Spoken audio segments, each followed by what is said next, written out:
Bonjour, nous voici de retour pour une vidéo dans laquelle nous allons apprendre à résoudre des inéquations dans lesquelles figure 1 sur x. S'il s'agit de l'exercice 48, page 159 de votre livre.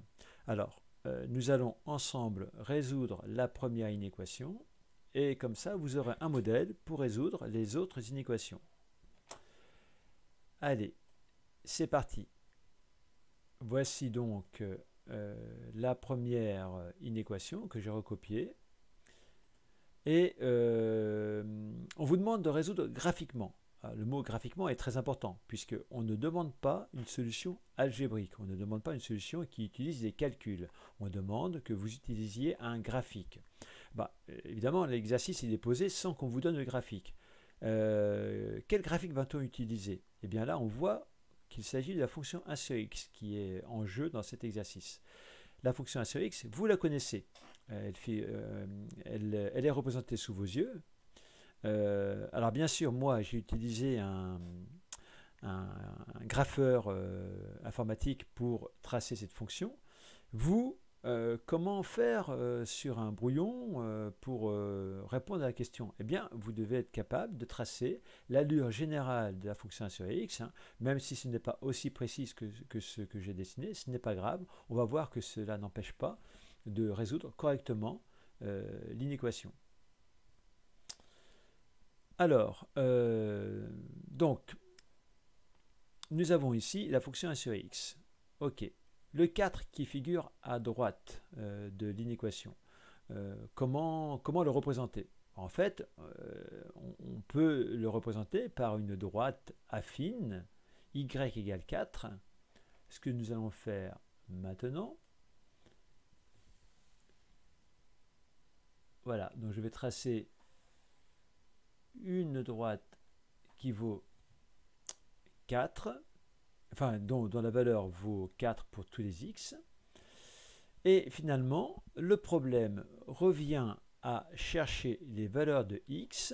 Alors là, je vous rappelle que ici, on a... Ah, je me suis trompé, je corrige. Voilà. Ici, on a les valeurs de x. Et ici, on a, bien sûr, alors en général, on a l'habitude de mettre y pour signifier que l'on représente ici toutes les images des fonctions qui sont représentées dans le repère. Alors, comme je disais, on a cette inéquation. Finalement, ça revient à chercher les valeurs de x pour lesquelles la fonction 1 sur x est, vous voyez, à inférieur ou égal à 4. Clairement, si je prends un point par ici, là, la valeur de 1 sur x qui correspond, vous voyez, qui est là, est évidemment supérieure à la valeur 4. Donc, ça ne convient pas comme solution pour cette inéquation. Par contre, si je prends par exemple un x qui est à peu près par là, dont l'image par 1 sur x qui vaut à peu près 3, il est clair que pour ce x donné, la valeur de 1 sur x est inférieure à 4, donc c'est bien une solution. Donc finalement, on voit que les solutions correspondent aux points qui sont sur cette courbe-là et également sur ce morceau-là de la courbe. Alors, comment procéder par la suite?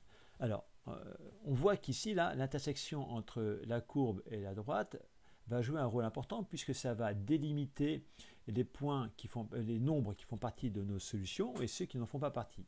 Donc, je vais tracer une droite. Voilà. Et je me pose la question, ok, d'accord, là j'ai le point d'intersection. Quelle est la valeur de x qui correspond à ce point d'intersection? En fait, vous voyez, il y a 4 ici. Donc finalement, c'est comme si je me posais la question, quelle est la valeur de x qui a pour image 4? Autrement dit, quels sont le ou les antécédents de 4 par la fonction 1 sur x? Alors ça, on pourrait le faire de tête, On peut aussi poser une petite inéquation pour le résoudre. Ça, on va dire que c'est mon brouillon. J'écris 1 sur x égale 4. Et je me pose la question, ah oui, quelle est la valeur de x qui correspond à cette équation? Alors, si je prends l'inverse de 1 sur x, et que je peux dire que c'est égal à l'inverse de 4. L'inverse de 1 sur x, c'est évidemment x sur 1. Et l'inverse de 4, c'est 1 sur 4. Autrement dit, x est égal à 1 quart.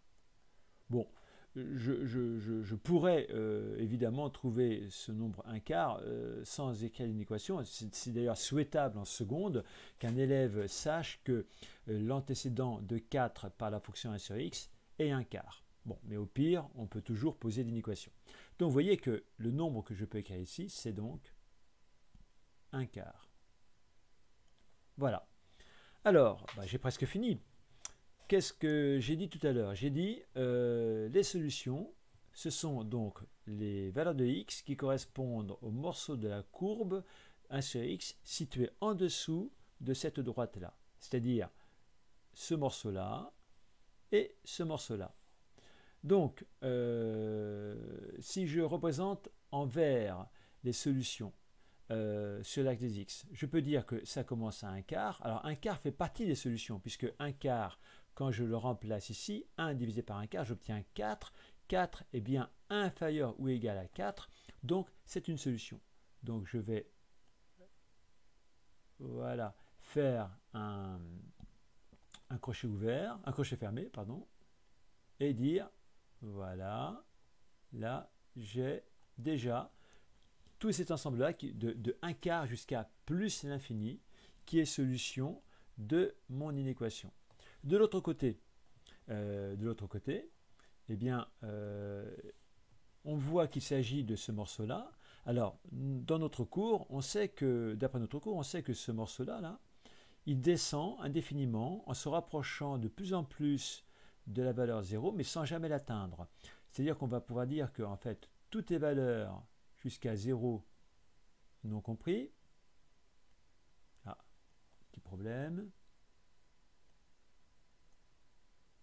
Alors, oui, je vais essayer d'écrire correctement. Ok, bon, là c'est un crochet. Voilà.